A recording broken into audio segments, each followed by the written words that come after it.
palestrar sobre reconhecimento facial e liberdades civis. Um pouquinho do que ele faz. Hoje ele é coordenador de pesquisa do Data Privacy. Ele é mestre pela USP e também pela Universidade de Turim e também é atualmente doutorando no Instituto de Energia e Ambiente da USP.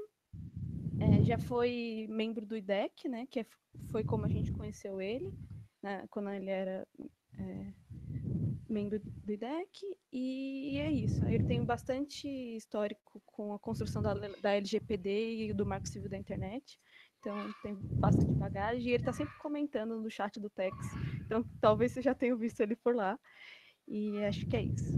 Se você quiser completar mais alguma coisa, Zanata, e boa palestra. Obrigada por ter vindo. Eu vou compartilhar minha tela inteira, porque eu vou fazer umas navegações com links com vocês, tá? Vocês me digam se está funcionando tudo aqui, beleza? Só para combinar o modus operandi, que tipo, quando você vai compartilhar a tela, você não vai ver o chat, né? Então, qualquer coisa, se as pessoas mandarem perguntas, aqui eu leio, pode ser? Você lê? Claro, claro. Eu também Beleza. posso ficar voltando aqui. Você está vendo, Ju? Dá para ver certinho? Estamos vendo sim. Então tá. Então, como a Ju falou, eu sou Rafael Zanata, eu sou diretor e coordeno as pesquisas em uma ONG, uma entidade civil chamada Associação Data Privacy Brasil de Pesquisa, que é o dataprivacybr.org. Né? E eu tenho colaborado com o Tex, acho que há 3 anos, acho que esse é o 3º ano em que eu participo como professor desse projeto que eu acho genial, né, porque, enfim, é totalmente tocado por alunos, né, e também genial porque eu acho que é uma das raras estruturações de um curso na graduação numa universidade pública que está constituído a partir das visões e das narrativas de pessoas que estão na linha de frente, né, de disputas jurídicas ou disputas sobre as decisões políticas que estão sendo tomadas sobre o uso da tecnologia. E isso, acho que é o ponto que eu mais sempre parabenizo o Tex, e sempre falo muito bem do Tex por onde eu vou, porque eu acho que trazer as pessoas que estão não só pesquisando, mas também no ativismo, na sociedade civil, é muito legal para dar uma visão multissetorial, né, de várias partes envolvidas e também das disputas que estão acontecendo no mundo político, porque isso reflete, inclusive, nos projetos econômicos e na própria agenda de pesquisa. O Data Privacy é uma ONG que está constituída há pouco tempo, né? Como a Ju falou, eu fiquei quase 4 anos no IDEC, no Instituto Brasileiro de Defesa do Consumidor. Vocês também podem entrar no idec.org.br, que vocês vão ver toda a parte do IDEC que foi feita em criação de um programa de direitos digitais, né, que eu criei em 2015, e que continua muito forte até hoje. E o Data Privacy está constituído como ONG formalmente desde março, apesar de eu já estar estruturando essa ONG desde o ano passado, né, 2019 foi um ano inteiro de planejamento, e a gente tem trabalhado basicamente com ativismo e campanhas e muita pesquisa em torno da proteção de dados pessoais no Brasil. Né? Então, como a Ju disse, a gente passou aí por um longo período, né, de construção da Lei Geral de Proteção de Dados Pessoais. Se vocês quiserem saber um pouco dessa história, eu recomendo que vocês visitem essa página aqui, ó, observatorioprivacidade.com.br, que é um projeto que a gente lançou em janeiro, né, que tem a memória da Lei de Dados Pessoais, é um mini documentário, dividido em 5 partes, dá mais ou menos quase 1h30 de um web documentário. Você pode ver todo esse processo de disputa que foi desde 2010 até 2020, né? Desde a formulação das primeiras ideias sobre a proteção de dados pessoais como um direito, até as disputas que aconteceram no Congresso. Então você vai ver que tem muitas entrevistas, tem entrevistas minhas, do Danilo, Laura, o Demi Guettico, que vocês devem conhecer, né, da FAPESP, do Comitê Gestor da Internet, e tem muita gente que se envolveu nessa luta para a criação de uma legislação focada na garantia de uma série de princípios, né, relacionados à nossa autonomia sobre os dados produzidos por nós, né, uma série de direitos básicos com relação a esses dados, né, que vão muito além do direito de acesso, né, são direitos de oposição, direitos de evitar discriminação abusiva, direito inclusive de portabilidade de dados, e que, além disso, a lei tem esse objetivo, né, de tentar construir uma cultura de proteção de dados pessoais com relação à ideia de uma autodeterminação informacional, né, que é uma ideia muito pouco difundida no Brasil que está muito forte nessa legislação. Essa legislação ainda não começou a valer, por assim dizer, né, porque ela está ainda no período de férias, que a gente chama de vacatio legis, né, quando a lei é aprovada, mas ela não entra em vigor ainda. Mas ela demorou tanto tempo para entrar em vigor, a gente está falando aí de quase 2 anos, né, a lei foi aprovada em agosto de 2018, porque ela tenta algo muito sofisticado mesmo em termos de mudança de visão do próprio poder público e das empresas com relação ao tratamento de dados pessoais. E dados pessoais entendido de forma ampla, tá? Como qualquer tipo de informação relacionada a uma pessoa identificada ou identificável, né? Então é muito além de nome, RG, CPF, nome de pai e mãe. A gente está falando inclusive de metadados, dados de navegação web que são coletados por cookies, endereço IP, dados biométricos, evidentemente, né, que são dados sensíveis, todos os dados que levam e podem levar à identificação de uma pessoa.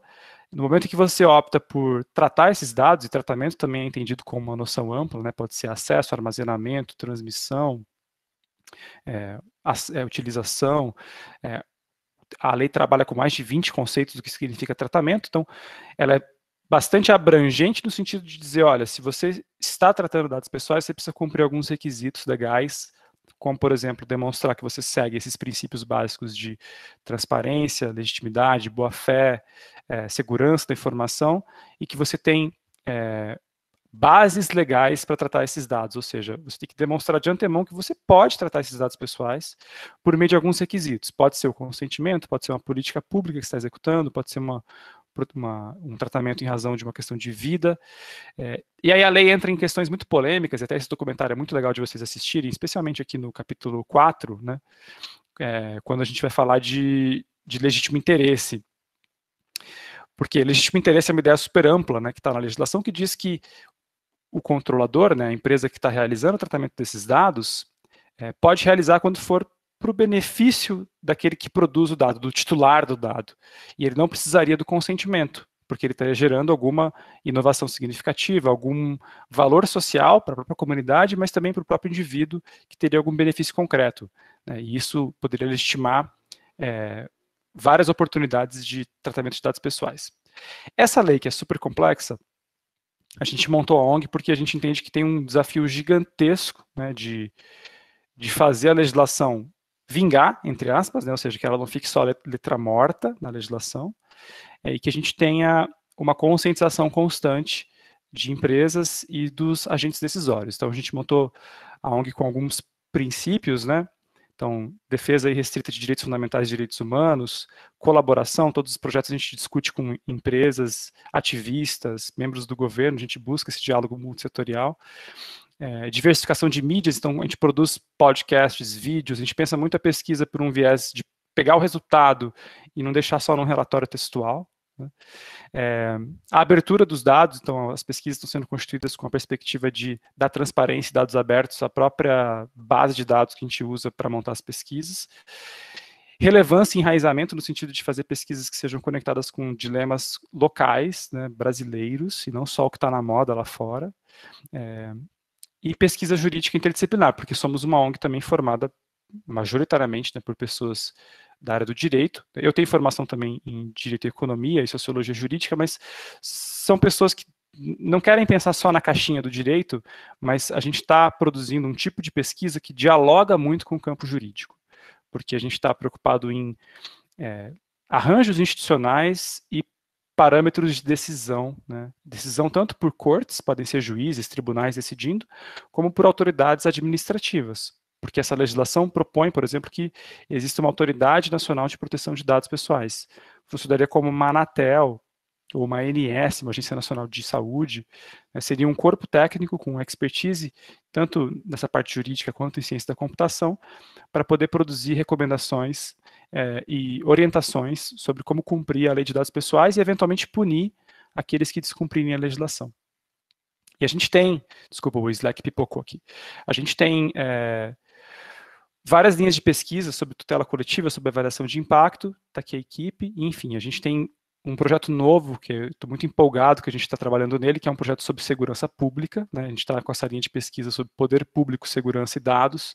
Se você for saiba mais, ele vai abrir, vai mostrar como é que essas linhas de pesquisa estão estruturadas na ONG, mas aqui a gente está muito preocupado com esse discurso, né, esse discurso de que existe um problema de segurança pública que tem que ser resolvido imediatamente pelo uso de tecnologias no Brasil, e isso está levando a uma série de medidas, como, primeiro, a constituição de um cadastro base do cidadão, que é um sistema unificado de controle de todos os dados de política pública pelo governo, né, por meio de um comitê de governança de dados, que é super sensível, porque também a gente tem visto no governo cada vez mais uma participação, né, do Gabinete de Segurança Institucional, o GSI, né, que é formado por militares, no acesso a esses dados, pelo menos o interesse também de pensar essas políticas com um viés muito forte de segurança da informação, que não é a mesma coisa que proteção de dados pessoais.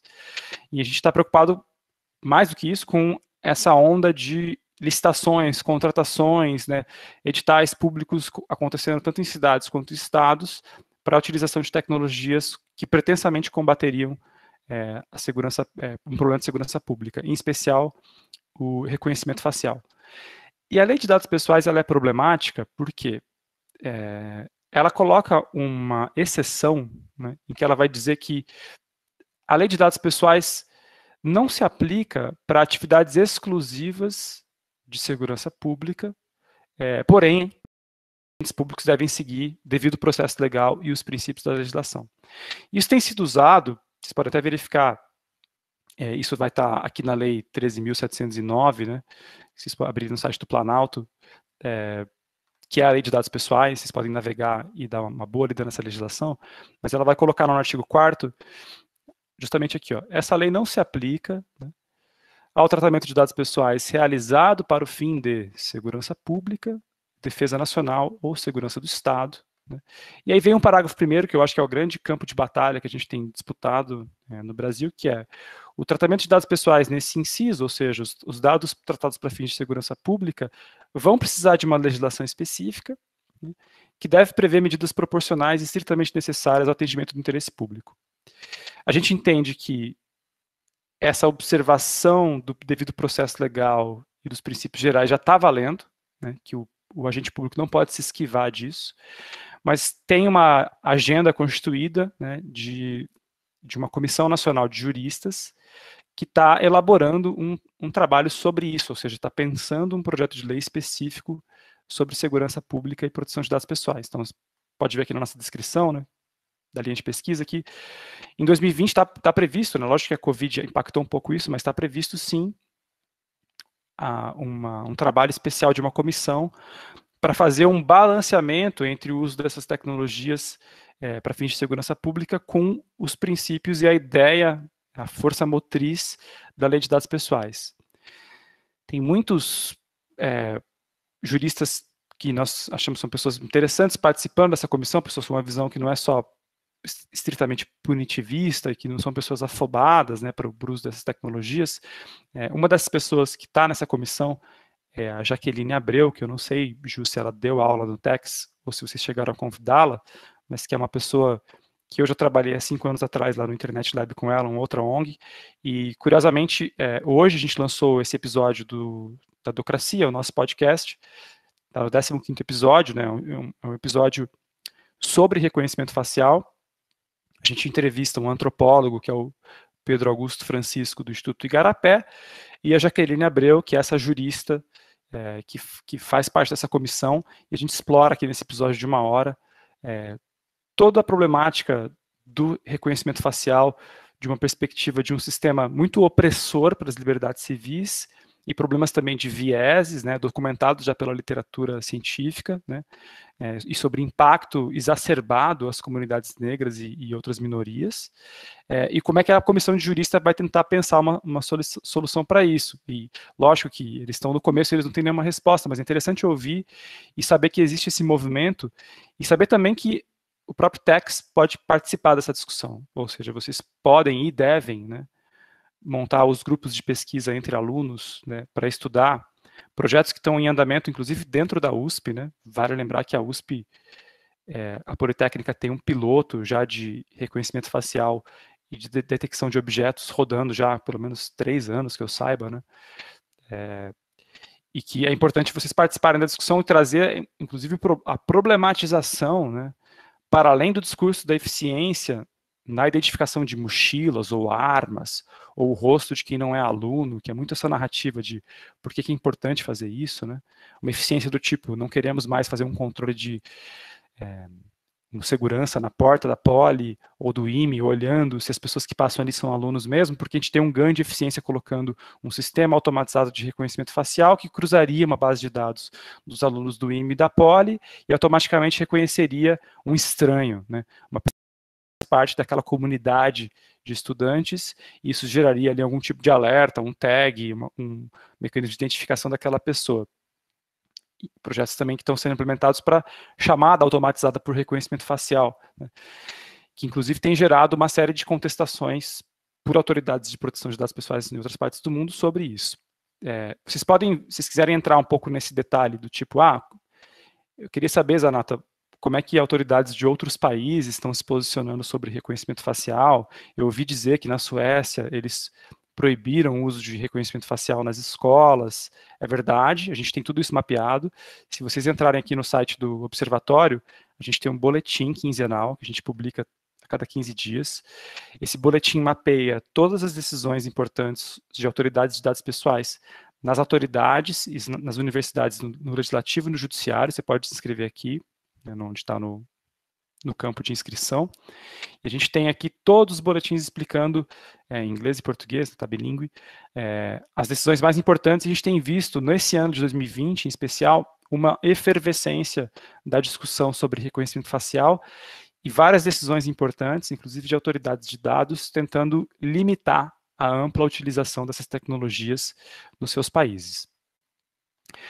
Eu vou fazer um balanço um pouco de como essa discussão também se estrutura no Brasil, né? E eu tenho uma participação também muito ativa nessa discussão, porque tenho colaborado, né, e participado de iniciativas de movimentos sociais que estão contestando também o uso das tecnologias de reconhecimento facial. Inicialmente, minha preocupação era mais no campo dos serviços públicos e do próprio segmento privado, né, especialmente o uso dessas tecnologias no metrô ou em lojas ou shoppings, né, que era onde isso tinha começado, mas agora eu estou migrando cada vez mais para investigações sobre esse tipo de tecnologia no campo da segurança pública, especialmente por secretarias de segurança pública em projetos que são orientados claramente a uma ideia de law enforcement, né, ou seja, de perseguição criminal. Vamos identificar os criminosos, vamos prender os criminosos automaticamente. E esse é um discurso muito perigoso porque a gente sabe que o Brasil enfrenta um problema brutal, né, de assassinatos. Eu não sei os dados esse ano, porque esse ano, claro que a Covid superou qualquer outro tipo de patamar que já era muito alto de mortes, né, mas há 2 anos atrás nós tínhamos, em média, 50 mil assassinatos nas cidades por ano, que é um número muito alto, né? Em outros países do mundo você não tem um número tão grande de assassinatos assim nas cidades por latrocínio, tentativas de roubo que culminam em morte. O Brasil, de fato, é crônico esse problema. A população, não é à toa que ela votou majoritariamente em candidatos que traziam algum tipo de resposta para esse problema, pelo menos no nível discursivo, né, em 2018. Mas o que a gente tem visto é que existe muito lobby e muitas licitações apressadas do uso das tecnologias e existem discussões importantes acontecendo. Eu vou voltar agora num caso, né, que remete, até uma aula que eu dei no Protex, acho que há 2 anos atrás, né, Ju, que foi quando eu tinha acabado de entrar com a ação judicial pelo IDEC, né, contra o metrô de São Paulo, e eu fui dar uma aula no Tex explicando o que era esse caso. Eu lembro bem desse dia porque foi uma discussão muito interessante. A gente tinha acabado de ganhar esse caso no judiciário, e é um caso interessante. Em 2018, e acho que a discussão sobre reconhecimento facial no Brasil ganha um pouco mais de força em razão dessa nossa ação, houve uma concessão, ou seja, o metrô de São Paulo, né, ele tem um contrato de concessão com a Via 4, é um consórcio de empresas que exploram economicamente a linha amarela do metrô, um contrato bilionário. E essa empresa, Via 4, teve uma ideia de constituir um painel de publicidade que ficaria alocado em frente às estações de trem, e esse painel teria, junto com uma empresa chamada AdMobilize nos Estados Unidos, de Miami, teria a possibilidade de identificação das reações, as emoções das pessoas diante de peças publicitárias.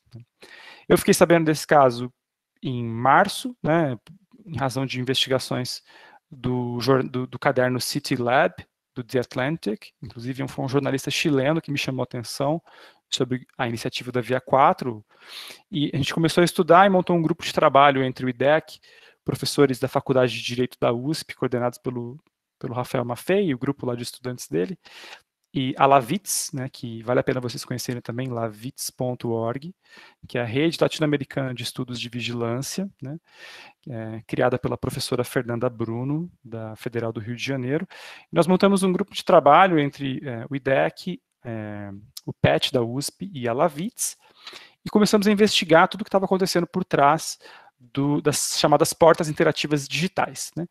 E nas portas interativas digitais, existe uma grande dúvida, né, que foi um resultado dessa nossa reflexão sobre como que funcionava essa tecnologia e até que ponto ela ia. Né? Por quê? Havia pouquíssima informação sobre a empresa e sobre essa iniciativa. Né?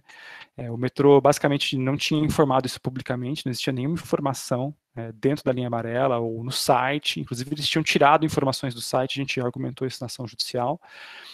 E a grande dúvida era, a gente sabe que a imagem era coletada e tratada imediatamente num software com um algoritmo capaz de fazer uma análise dos micropontos da face, né, das pessoas, e por meio de um cruzamento de uma base de dados que tinha a identificação de 4 características emocionais básicas, alegria, tristeza, indiferença ou raiva, ele fazia uma série de análises demográficas, por assim dizer, né, sobre essa imagem, uma vez tratada, identificada os pontos, né, a distância numérica, matemática entre diferentes pontos desse rosto, levaria a uma inferência de que esse rosto é um rosto masculino, feminino, de qual idade, né, uma estimativa de idade, e com qual emoção. Né. E isso gera um relatório que depois era analisado pela Via 4, que conseguia identificar, as propagandas sobre celular às 7 da manhã atingem, por exemplo, um público masculino de 30 anos com mais eficiência do que o público feminino. Ou uma propaganda de medicamento de dor de cabeça às 7 da noite tem um impacto maior de atenção do que esse colocado às 3 da tarde para tais públicos específicos. Esse era o business que eles queriam implementar, e a nossa argumentação na ação civil pública, né, eu coordenei a criação dessa tese e da ação civil pública, era que isso constituía, antes de tudo, né, uma espécie de pesquisa de opinião forçada, né, sem a pessoa saber que isso estava acontecendo. Basicamente, o sistema perguntava qual é a sua reação diante de uma peça publicitária, sem você saber que essa pesquisa está acontecendo, sem nenhuma transparência e em completa violação ao Código de Defesa do Consumidor e o Código de Defesa dos Usuários de Serviços Públicos no Brasil, uma legislação federal que o Temer tinha aprovado em 2017. E a gente conseguiu, né, formação que deu muito trabalho, a gente trabalhei por 3 meses na ação civil pública, a gente conseguiu argumentar a violação sistemática, né, de várias legislações, e a gente conseguiu colocar a dúvida no judiciário de como precisamente isso funcionava. Né? E aí a gente chama de inversão do ônus da prova, ou seja, quando você entra com uma ação judicial desse porte, você obriga que a empresa explique, não você, porque você representa a coletividade, né, a massa de consumidores e usuários do serviço de transporte. E o que a concessionária falhou em fazer foi justamente demonstrar que nesse processo técnico no qual ela está tentando anonimizar os dados por meio de um tratamento secundário, né, por meio de um software dentro de uma sala isolada, num computador onde esse software é rodado, e ela tenta descartar imediatamente as imagens coletadas no metrô, a falha em demonstrar isso de antemão e a falha em mostrar que isso funcionava e que existia mesmo anonimização, fez com que o judiciário falasse, olha, para tudo, né, a Via 4 está impedida de fazer isso, é obrigatório colocar uma faixa preta, então a gente tampou, né, as câmeras todas do metrô. Então, se vocês forem, claro que ninguém está saindo de casa, mas se vocês forem no metrô, na linha amarela, e virem lá uma câmera tampada com uma fita preta, fala assim, pô, foi a ação do Zanata e do pessoal do IDEC que conseguiu tampar isso. Porque foi isso que a gente fez, efetivamente. A gente conseguiu tampar e impedir a Via 4 de continuar tratando esses dados justamente por esses vários problemas jurídicos e pela incapacidade da empresa de demonstrar que ela não faria reconhecimento facial. Onde que existe a possibilidade dela fazer reconhecimento facial? E até vocês podem pegar aqui, se colocarem ação civil pública, IDEC via 4, vai abrir um PDF, né, da nossa ação, e essa ação mostra em detalhes, né, as várias possibilidades de tratamento desses dados de forma a identificar o rosto das pessoas e a criação de um ID único. E um dos grandes elementos cruciais aqui da perspectiva técnica é justamente esse risco, né, da atribuição de um ID único. Porque essas tecnologias, né, elas basicamente trabalham com uma matriz em que existe um dataset que está treinado para identificar as emoções de uma perspectiva demográfica, né, analisando então esses sentimentos, né, por assim dizer. E existem várias etapas, né, da detecção da face na câmera para depois a geração de um template que depois é normalizado, passado por uma extração de elementos, né, de forma até geoespacial, por assim dizer, no qual então é feita a parte matemática, né, por assim dizer, na qual a diferença entre localizações e pontos e locais no qual referenciais do rosto humano estão ali identificados, geraria a possibilidade de uma inferência sobre essa pessoa. E a literatura técnica, que a gente inclusive revisou, e eu fiz muita análise de patentes para poder escrever essa ação civil pública, mostra que muitas dessas patentes conseguem sim, nesse processo, atribuir um ID único para essa pessoa. E aí você teria a possibilidade de fazer não só um single out, ou seja, você cruzando com uma base de criminosos, coisa do tipo, você faria identificação inequívoca, como também para sistemas operacionais no qual não existe uma outra base de comparação como criminal, você conseguiria efetivamente constituir essa base de dados nova e identificar as pessoas, né, atribuindo IDs únicos para as características fisionômicas delas dentro de uma base de dados para uso privado. Isso efetivamente tem acontecido nos Estados Unidos e no Brasil, no segmento de comércio, especialmente com fornecedores de tecnologias para ladrões de loja, enfim, identificadores pessoais que conseguiram identificar que a mesma pessoa voltou na loja e, eventualmente, se ela cometesse algum crime dentro da loja, teria ali uma atribuição, uma etiqueta, né, um referencial a ela. Então, essa ação foi bem sucedida no sentido de colocar uma grande discussão sobre a possibilidade técnica do reconhecimento facial e fez com que surgisse no judiciário paulista uma discussão que está em andamento, porque essa decisão ela foi julgada em caráter preliminar, ou seja, nós ganhamos a ação a gente chama de tutela de urgência, né, quando o juiz antecipa a decisão, mas ele não decide o todo, tá? Esse todo vai ser decidido agora, nesse ano, né? E é uma ação importante porque ela vai tratar de diferenças entre detecção facial e reconhecimento facial e vai tratar especialmente sobre quais são os direitos coletivos, né, da população de saber que isso acontece, direitos coletivos de transparência, e também direitos de oposição, caso não exista o consentimento informado, né? E aí muitos argumentam, Zanata, o consentimento informado seria impossível aqui. E a gente, inclusive na ação judicial, a gente trouxe um caso holandês, no qual existia um modelo de negócios muito parecido, a utilização de um totem no centro de Amsterdã, né? E eu fui para Amsterdã em 2018 e escrevi parte dessa ação lá, em que a autoridade das pessoas falou, olha, você precisa não só informar as pessoas, como também se você quiser fazer algum tipo de desconto, oferecer algum serviço pelo tratamento desse dado biométrico, né, da emoção das pessoas, porque você está efetivamente coletando a imagem delas, você tem que ter um aplicativo com QR Code, então as pessoas que toparem fazer parte disso vão topar. Vão aceitar, vão consentir. E a gente argumentou isso na ação, muita gente fala, isso é um pedido impossível, né? Eu ouvi de muitos críticos da nossa ação dizendo é impossível milhões de paulistanos concordarem com isso, mas eu acho que independentemente da discussão específica do consentimento informado de acordo com a lei de dados pessoais, a ação é muito estratégica, muito exitosa de colocar uma grande discussão no judiciário sobre reconhecimento facial antes mesmo da entrada em vigor da lei de dados pessoais. Então, se tiverem curiosidade, leiam essa ação judicial, leiam a decisão da juíza, é um caso bem paradigmático. Bom, São Paulo nunca deixa de nos surpreender, né?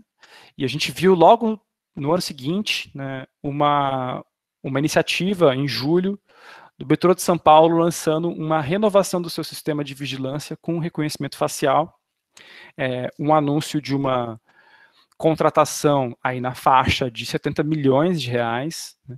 Depois eles fecharam o preço acho que em 58 milhões no edital. Logo, alguns meses depois de algumas experiências do Carnaval de Salvador, na Bahia, no qual aconteceram prisões pela Secretaria de Segurança Pública utilizando um sistema de reconhecimento facial lá, né, na Bahia, e esse anúncio chamou muita atenção de uma série de ativistas e da própria comunidade de proteção de dados pessoais, justamente em razão da eficiência, da efetividade desse sistema, né, do preço, mas principalmente da perspectiva da normalização de uma espécie de estado de vigilância dentro dos metrôs, sem uma justificativa adequada sobre isso, né. Aqui, nessa matéria, eu falei pela pela Lavitz para a Folha, né, e a minha entrevista para o repórter da Folha era muito no sentido de que a gente tem que superar um paradigma de contratação pública no qual a gente só olha problemas econômicos, ou seja, a licitação feita a partir do menor preço, como se a questão de custos para a sociedade fosse simplesmente uma questão de custo econômico do valor despendido na contratação. É fundamental, e essa é a nossa tese, tanto na ONG quanto nessas entrevistas que eu tenho dado, que a gente faça uma análise sobre custos sociais e custos de liberdade nessas contratações. Eu acredito que esse é um movimento muito importante da gente fazer no século XXI, que é toda contratação de tecnologia de segurança pública tem que ser avaliada pela perspectiva de direitos humanos e de custos sociais e de liberdade. A gente tem que ter avaliação de impacto às liberdades civis na implementação dessas tecnologias. Porque se a gente não fizer isso, a gente perde a oportunidade de refletir criticamente sobre o significado, né, de um tipo de tecnologia que é habilitadora de um mecanismo de opressão muito poderoso. E não só muito poderoso, como também absolutamente perverso quando ele mira em populações específicas, né. E vale lembrar que os projetos piloto que estão sendo executados hoje no Brasil com reconhecimento facial no metrô, e aí, especialmente no Rio de Janeiro, já começaram completamente errado, né? Porque no Rio de Janeiro houve uma mulher que foi levada à delegacia depois de um falso positivo no sistema de reconhecimento facial, que identificou a pessoa de forma errada, uma pessoa negra, e esses sistemas, existem várias pesquisas mostrando que o dataset, né, a base de treinamento de dados dessas tecnologias de reconhecimento facial tem uma performance muito mais pobre quando se analisa populações negras, porque eles são treinados justamente, são calibrados, né, os algoritmos são calibrados e testados em laboratórios, fundamentalmente a partir de matrizes de população branca sendo analisadas, com características específicas, e não existe inclusão racial no dataset, né, esse é um ponto fundamental, e que vai reforçar, né, esse racismo estrutural, né, usando aqui a terminologia do próprio Silvio Almeida, que falou no Roda Viva ontem, um racismo estrutural que é mais perverso e produz impactos muito críticos na sua dimensão de tecnologia, porque vão fazer com que a polícia, os órgãos de segurança, ou os profissionais de segurança do metrô levem pessoas negras para fazer essa abordagem para a delegacia. Essa mulher teve o seu dia interrompido, foi para a delegacia prestar depoimento. Ela não tinha nada a ver com a paçoca, ela não tinha cometido crime nenhum, ela foi identificada erroneamente, e pior ainda, a base de dados que foi cruzada para fazer a avaliação da prisão dela estava desatualizada, e a ordem de prisão já tinha sido cumprida pelo juiz lá no Rio de Janeiro, e o dado estava desatualizado. Então, assim, é um tipo de reação que vai se acumulando e mostra muito o problema do uso irrefletido dessas tecnologias no Brasil. A gente viu então essa matéria eu falei com eles em julho, né? A gente também já estava acompanhando tanto na Lavitz quanto no Data Privacy um movimento muito importante nos Estados Unidos sobre o banimento das tecnologias de reconhecimento facial. Vocês podem pesquisar, acho que o principal ONG, né, desse campo é a Fight for the Future, e eles têm um trabalho monumental, eles estão aí há muito tempo, desde abril do ano passado, fazendo as campanhas nacionais nos Estados Unidos, né, para o banimento das tecnologias de reconhecimento facial. É um coletivo de artistas, engenheiros, ativistas, pesquisadores, né? E eles têm mapas, né, de uso dessas tecnologias nos Estados Unidos e campanhas nacionais para o banimento. A gente começou a ver um movimento muito importante lá atrás dos ativistas de pedir uma moratória e pedir uma regulação específica sobre reconhecimento facial. Ao mesmo tempo, você percebe que a indústria começa a se movimentar. Então você pode ver aqui uma carta aberta do ITI, que é um órgão que representa as empresas de tecnologia, né, começando a pedir que existe uma necessidade do uso responsável das tecnologias de reconhecimento facial e que eles discordam completamente de que o banimento é a melhor saída. Então, começa uma disputa entre empresas e ativistas sobre qual que é a melhor saída regulatória. É banir ou é regular? Né? E você vê um movimento muito importante de várias empresas, mas também da Microsoft, né? Porque a Microsoft começa um movimento com o Brad Smith, que é o CEO jurídico, o diretor jurídico da Microsoft, que você pode ver que ele começa uma campanha no ano passado pedindo a regulação das tecnologias de reconhecimento facial. Isso lá em 2019, né, tem vários documentos que mostram a campanha, né, você tem um texto do Brad Smith de 2018, né, falando sobre a necessidade de regular, né, ou seja, de os Estados Unidos ter uma legislação federal sobre reconhecimento facial para que ela possa ocorrer de forma responsável. E aí, o que está acontecendo, eu estou até escrevendo um texto com o Ricardo Abramovay sobre isso, é esse racha, né? Porque no final do ano passado, você tem um movimento da indústria, né? ITI, Microsoft, pressionando para que exista uma regulação permissiva, né? E começa, ao mesmo tempo, os movimentos para banir o reconhecimento facial. Aqui o texto do Ricardo, que é meu orientador de doutorado, na Folha também, do ano passado, de dezembro, mostrando que não é pequeno, né, o número de iniciativas, de coletivos, de grupos de juristas, parlamentares e pessoas do campo público pedindo o banimento das tecnologias de reconhecimento facial. Nesse mesmo mês, nós participamos, né, por um centro de pesquisa da USP, o Centro de Ética, Tecnologia e Economias Digitais, assinamos uma carta aberta com 110 organizações que foi endereçada para todas as autoridades de dados pessoais do mundo, sugerindo uma moratória, né, de 3 anos, o impedimento de 3 anos das tecnologias de reconhecimento facial. E a percepção ainda não mudou, é difícil dizer que hoje existe um consenso majoritário pelo banimento, eu acho que não é isso, eu acho que existe uma colisão, né? E eu tenho me posicionado cada vez mais do lado da moratória e do banimento, tenho falado isso publicamente já em entrevistas e articulando outras entidades para que se posicionem assim, porque a gente tem visto que, especialmente no contexto, né, da discussão agora muito importante que está acontecendo sobre a pauta antirracista no mundo, né, e o quanto que as tecnologias implementam coisas descabidas, que não são necessárias, não é a melhor opção política que nós temos hoje. Existem outros problemas a serem resolvidos do que fundamentalmente gastar bilhões de reais com as tecnologias em metrôs ou praças públicas, mas que tem uma grande chave de mudança agora, que é o movimento que as próprias empresas fizeram, né? Especialmente puxadas pela Amazon e pela IBM, em dizer, olha, de fato, nós estamos convencidos que é preciso alguma maturidade maior dessa discussão no uso das tecnologias de reconhecimento facial em razão do tratamento injusto de população afro-americana. Então, assim, a pauta antirracista e todos esses protestos do George Floyd, que a gente está vivendo agora, vendo com muita intensidade, que são cruciais, né, para o futuro da democracia americana, e também gera aqui toda uma discussão no Brasil sobre o futuro da democracia brasileira, né, e vale vocês conhecerem o trabalho da Coalizão Negra por Direitos, né, que tem feito um trabalho fantástico, e acho que cada vez mais vai se apropriar da discussão por tecnologia.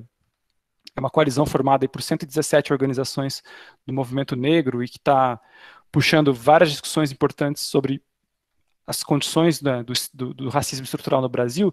Eu acho que esse é um componente muito importante porque fura a bolha do campo dos direitos digitais, faz com que o movimento negro se aproprie da pauta do uso abusivo, né, e das falhas dessas tecnologias, e coloca na discussão pública o impacto dessas comunidades, tentando prever medidas que são de contenção desses danos.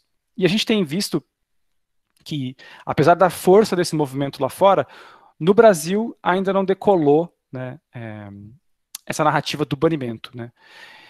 Um estudo que a gente fez agora nos últimos 6 meses, a gente trabalhou junto com o Instituto Igarapé, que é um órgão do Rio de Janeiro. Não sei se vocês também falaram com eles, Ju, se alguém do Igarapé falou, mas tem pessoas muito legais que trabalham lá, são também próximas da gente, o Pedro Augusto Francisco, a Luíse, Melissa, né, são pessoas que trabalham nesse instituto. É um instituto que foca muito em democracia e segurança pública. E a gente fez um estudo com eles que vai sair hoje à tarde, né, o relatório, coincidentemente, né? E a Ju tá de prova, eu propus essa aula acho que em janeiro, né, Ju? Então a gente antecipou Eu não muito tenho coragem de te interromper, porque você tem um fluxo tão bom, e aí você fica dialogando comigo, eu fico, quando é que eu vou interromper o Pode Zanata, falar, gente? Eu não vou pode falar, interromper ele. pode falar.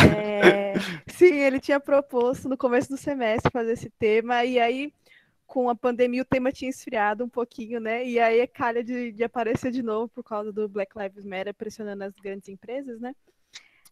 Como que o Zanata estava comentando, então tá sendo surpreendente a atualidade desse tema.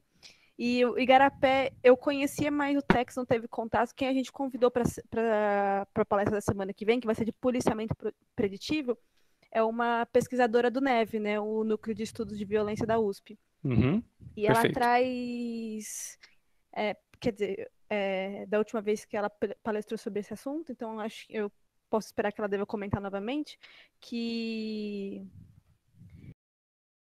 tinha dito sobre São Paulo já está passando por algumas experiências de monitoramento. Tem aquela questão da vigilância solidária, se não me engano, que a USP, inclusive, vai ser um dos primeiros lugares a implementar compartilhamento de câmeras de vigilância no espaço público, né? Como um estudo tipo preliminar de aplicação pela Polícia Militar de São Paulo. Ela vai provavelmente trazer mais na próxima semana, então complementando essa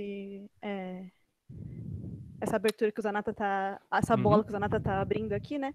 E acho que uma segunda coisa que eu queria comentar também é que você trouxe os casos do Rio de Janeiro, mas se não me engano foi em Salvador os primeiros casos, o primeiro lugar onde implementou reconhecimento facial para o carnaval, e também já tem constatações de vários erros. Assim, eles lançam vários dados, tipo, reconhecimento facial ajudou a polícia a pegar tantas pessoas, mas eles não é um pouco mais raro eles confirmarem de quantas daquelas pessoas realmente pegas.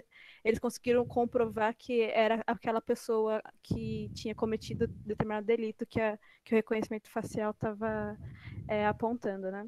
Isso. Mas enfim, eu só tô fazendo um apanhado porque você dialogou comigo tantas vezes, eu fiquei segurando esses comentários, então só soltei tudo agora. Pode falar. Mas é isso. A gente não conhece o Igarapé, voltando agora, mas semana que vem vai ter essa pesquisadora do Núcleo de Estudos de Violência da USP. Legal. E eles são bem bacanas, vale a pena vocês conhecerem. E a gente fez um trabalho com eles, né? O Igarapé já estava fazendo um monitoramento desde o ano passado desses usos, né? E eles têm dados bem interessantes, né, sobre essas pesquisas do reconhecimento facial no Brasil, né? Especialmente lá o início em Salvador, depois como é que isso vai pipocando em outras cidades, onde que está o principal uso, né? Então, tem diferenças, né, de vários tipos de detecção, que não são só de face, né? Existe muito investimento hoje em reconhecimento de placa e cercas virtuais, né, para o uso de carros, identificação de carros que podem ser de outras cidades, de contrabando, coisas do tipo, investimento pesado mesmo. Existem muitas feiras de segurança pública na qual circulam muitas empresas, muita gente, tem muito dinheiro, né? O João Paulo Vicente, que é o jornalista que trabalha com a gente, ele é o apresentador do Dadocracia, né? Ele também frequentou várias dessas feiras, fazendo uma investigação sobre o lobby, né? Como é que a grana circula nesse espaço também, né? E a gente tem visto uma coisa assim que é interessante, que quando você pega a discussão do preço, como é que se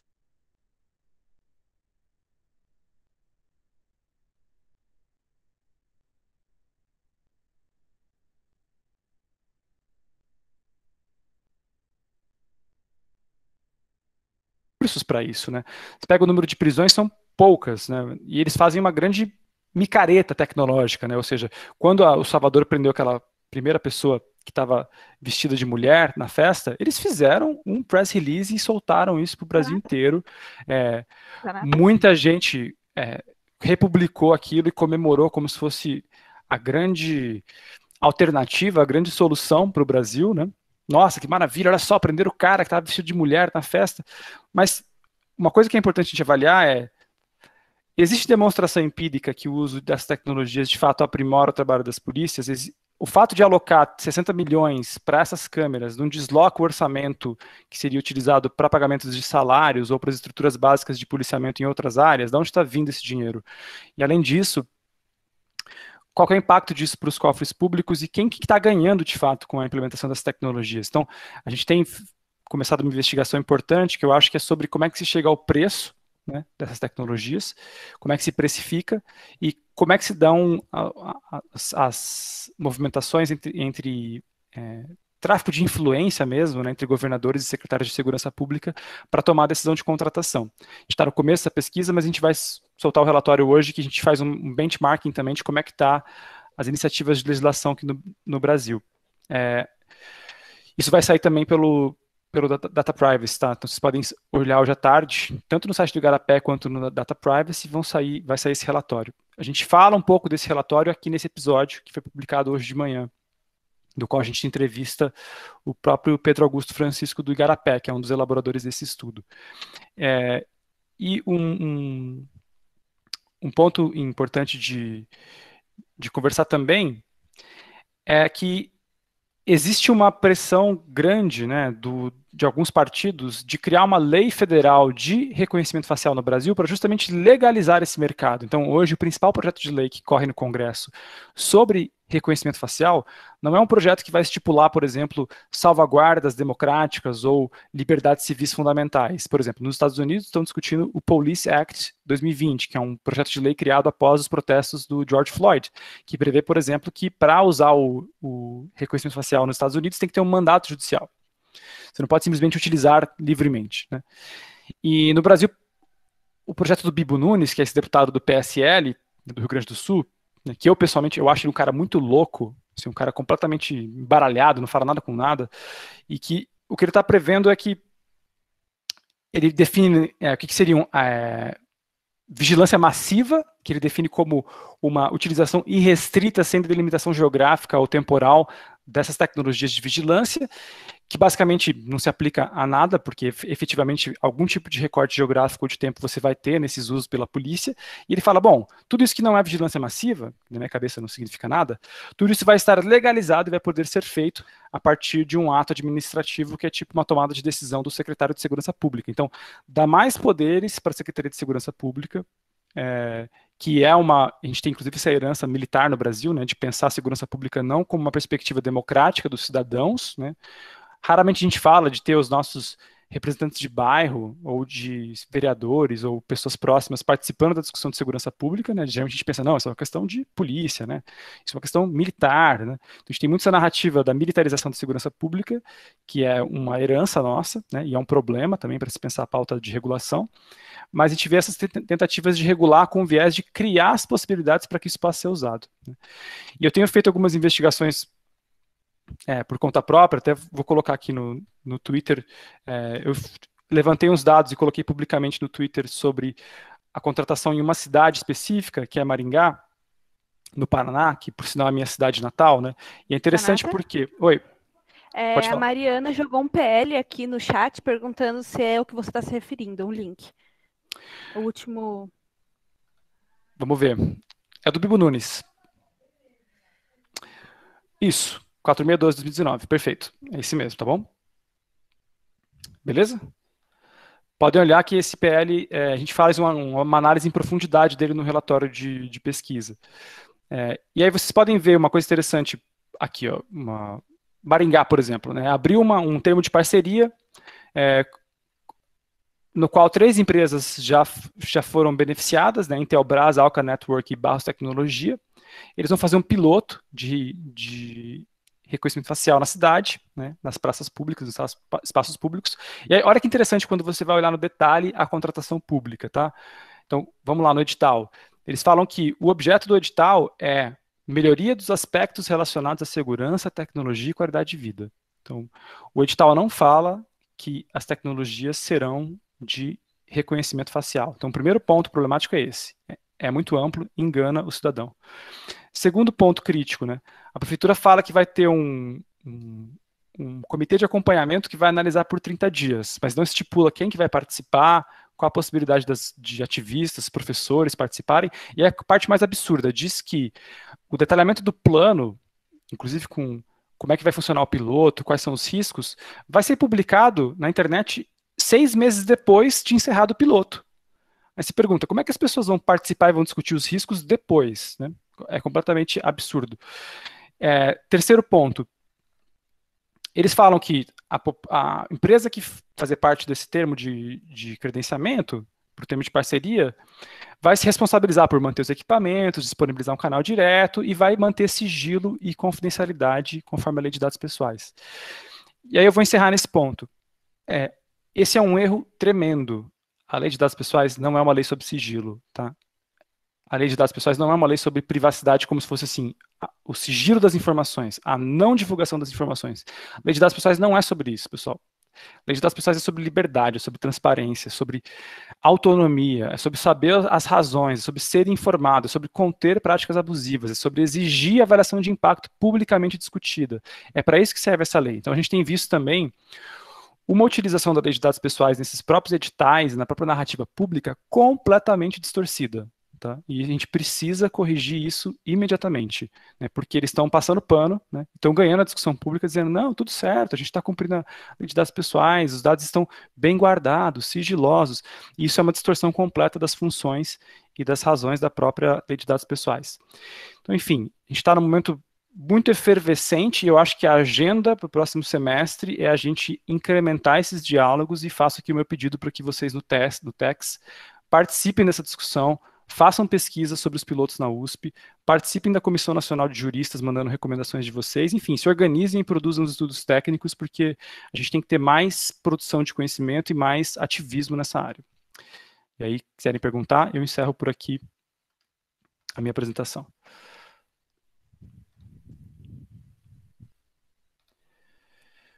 Com você, Ju.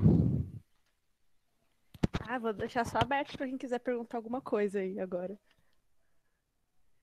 Sintam-se à vontade, pessoas.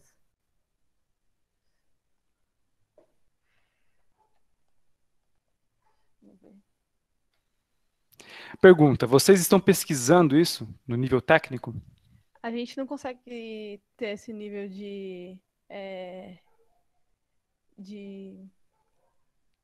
como que eu... A gente não consegue fazer esse tipo de coisa, um pouco por falta de, acho que, contatos. Pelo menos eu não saberia que professor orientaria a gente. Mas alguém do grupo também trabalha com isso, com esse mercado, que é um mercado muito grande também no Brasil, né? De autenticação e identificação, né? Eu tenho visto muita contratação. Uhum. Eu conheço mais pessoas por causa da rede da Open Knowledge, então eu conheço, mas dentro do TEX acho que não tem ninguém que faça isso agora. Nem do pessoal que está se formando e fazendo TCC, é um tema de TCC também. Então, acho que a gente está um pouco atrás nisso. Não, mas fica aqui o meu convite, até para o professor José Coelho e outros professores, que a gente vai ter esse projeto nosso sobre segurança pública, começou agora esse mês, a gente tem um financiamento para trabalhar por 1 ano e meio com ele. A gente está muito interessado em diferenciar no nível técnico as tecnologias, né? Fazer um estudo sobre patentes, fazer um estudo sobre a estruturação técnica, né, antes de entrar na composição econômica de quem oferece, quais são as precificações, quais são os ganhos, porque a gente quer montar uma infografia no ano que vem, no qual a gente vai ter esse mapa das tecnologias de vigilância, com uma explicação fácil sobre como é que ela funciona, quais são as principais empresas do setor, quais são as conexões dessas empresas com os políticos e onde que está sendo utilizado, entendeu? Esse é o nosso objetivo para o ano que vem. Então, se vocês tiverem interesse em colaborar nisso, de alguma forma, aí fica o meu convite para vocês. Beleza. Eu vou formalizar ele dentro do Tex. E aí a gente entra em contato.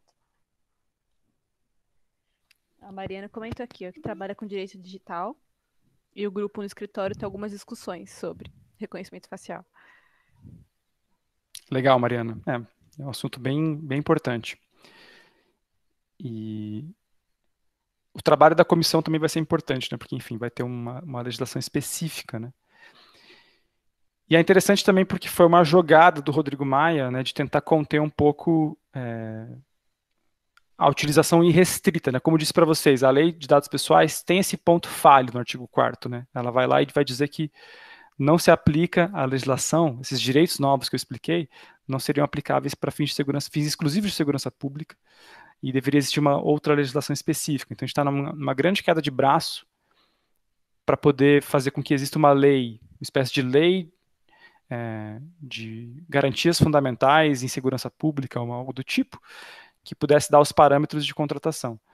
E aí a gente tem que começar a pensar também em como é que a gente obriga o setor público a explicar as razões, né, da contratação, a avaliação de impacto que ele tem que fazer junto com as empresas privadas, e uma amplíssima documentação técnica dessas tecnologias, pensando também nos seus efeitos discriminatórios, né? E aí acho que, de novo, insisto no meu ponto, a gente vai ver uma mudança muito significativa do discurso público, eu acredito, se a coalizão negra por direitos e os movimentos antirracistas entrarem nessa discussão, porque daí a gente vai ter um discurso da linha de frente, né, sobre discriminação, não só feito por especialistas brancos que trabalham com direitos digitais, mas fundamentalmente por esses ativistas das comunidades negras, né, e é isso que eu entendo como se isso acontecer, vai ser um fenômeno muito importante para a discussão pública no Brasil esse ano.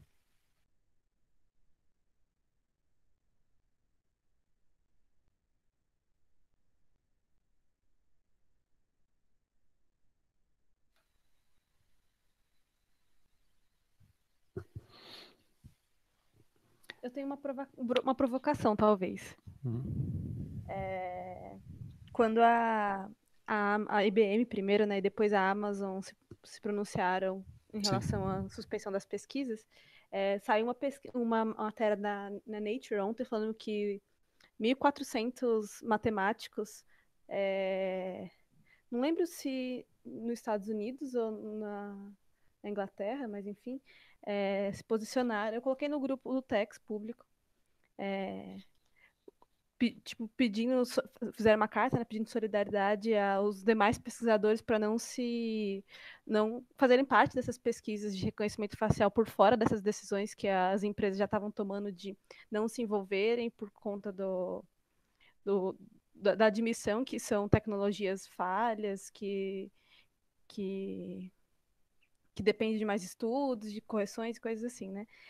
Mas teve muito uma discussão que me apareceu, assim, que se isso não seria uma derrota para a ciência, porque a gente estaria, de certa forma, proibindo a ciência de se desenvolver, tipo, quando a gente proíbe uma linha de pesquisa, né? Se a gente deveria ter tabus. Não, eu acho que não. Eu acho que sim. Uhum. Eu tenho essa discussão muito grande com o Ricardo, né, que também estuda muito história da ciência, né? Mas isso me lembra muito em 2017 eu fui para Valência, na Espanha, para um encontro de direitos digitais lá em Valência, chamado Internet Freedom Festival. Em Valência eles têm um Museu da Ciência, chamado Museu do DNA. E parte da pesquisa sobre DNA que deslanchou na década de 80, na verdade, dependeu de inovações científicas que os espanhóis, alguns pesquisadores espanhóis fizeram na década de 50, né, no campo da biologia. E nesse museu tem uma peça muito interessante que é uma carta aberta, uma espécie de um pacto, né, feito pelos cientistas de DNA em 87, assim que eles tinham feito as grandes descobertas científicas sobre uma necessidade de uma reflexão moral sobre qual que era o impacto daquela descoberta científica para a natureza humana de forma refletida, sem que fosse permitido levar imediatamente essas descobertas científicas para o campo privado, para se ganhar dinheiro com isso, né? E foi uma moratória de 3 anos, né, que foi liderada pelos principais cientistas de DNA da época, né, até que houvesse consensos internacionais do campo científico, inclusive, sobre os parâmetros éticos de utilização desse tipo de descoberta científica. Então, eu acho que esse é um paralelo muito interessante, porque é um dilema parecido, ou seja, são descobertas da ciência da computação e das tecnologias da informação que permitem fazer muitas coisas novas com as quais não se tinha possibilidade de fazer inicialmente, né?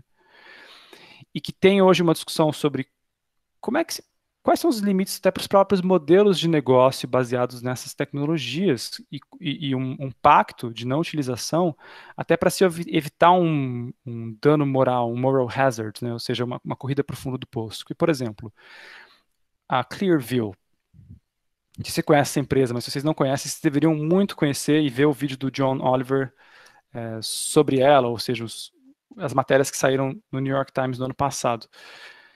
É uma empresa que colocou a discussão sobre o limite ético da atuação dessas empresas como uma descoberta científica muito claramente, porque o Clearview rompeu todos os parâmetros éticos ao fazer um web scraping massivo, né, de fotos do Flickr, do Instagram, do Facebook, de todas as redes que nós usamos, construindo uma base que é superior, em termos de números, né, ele é muito superior ao competidor, estão falando de mais de 3 bilhões de faces humanas identificadas, e começaram a prestar serviços de forma muito obscura, sem nenhum tipo de transparência, sem nenhuma publicação de relatório, sem nada de transparência dos dois lados, tanto das polícias quanto da Clearview, vendendo essas tecnologias para órgãos de polícia no mundo inteiro, especialmente nos Estados Unidos.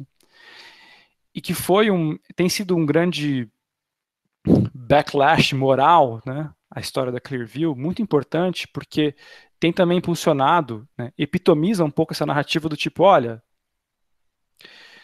por mais que exista muito pesquisador sério e a possibilidade de um uso responsável dessas tecnologias, tem muita coisa errada acontecendo, muita coisa errada, né? E muita coisa errada acontecendo de forma completamente descontrolada. Então, a ideia de uma moratória é um pacto para arrumar a casa, né? Como se ela tivesse absolutamente desorganizada, né? E fora do controle, né? Então, é preciso desacelerar, né, para poder ter uma ideia de precaução adequada a ponto de não impedir o próprio florescimento da nossa autonomia humana no futuro, né? Então, isso conecta muito com as discussões que a gente tem feito também com filosofia da ciência, né, com Hans Jonas e outros filósofos, Hannah Arendt, né, são filósofos que também pensaram a tecnologia por essa perspectiva, ou seja, a perspectiva de uma reflexão do quanto que a precaução na ciência importa de uma perspectiva das possibilidades de futuro para a humanidade, né, de uma certa essência da humanidade, no sentido de quem nós queremos ser, né, as gerações futuras, né? Então, uma responsabilidade intergeracional nessa ideia da precaução. Então, eu não acho que é simplesmente um impedimento da ciência per se. Acho que tem uma discussão moral muito importante aí de fundo e sobre o que nós estamos fazendo com as tecnologias. E acho que Clearview joga muito luz nesse debate do reconhecimento facial. É um grande caso para a gente olhar. Obrigada. O professor colocou um monte de links aqui no chat. Um monte não, foram 2. Vou colocar o que eu tinha citado dos matemáticos também, só para puxar a sardinha do curso que eu fazia antes, confesso.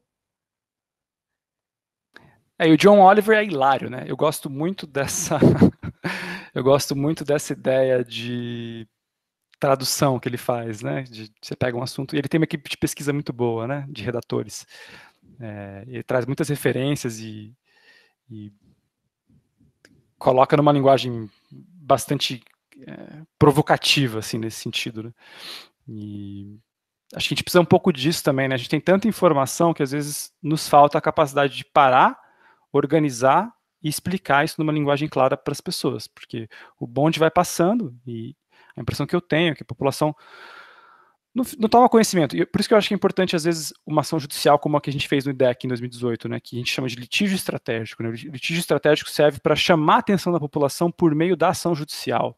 A gente entra com a ação não só para ganhar, mas entra com a ação fundamentalmente para mudar o discurso público, porque as pessoas vão ver na TV, no rádio, vão ficar sabendo, começa a gerar um burburinho, né?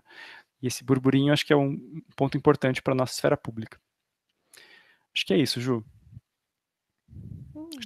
Tomei o tempo de vocês demais. Não, tá perfeito, deu certinho o horário da aula aqui, faltou minutos para acabar. Você é sempre bem-vindo, inclusive. Obrigada por ter vindo mais uma vez.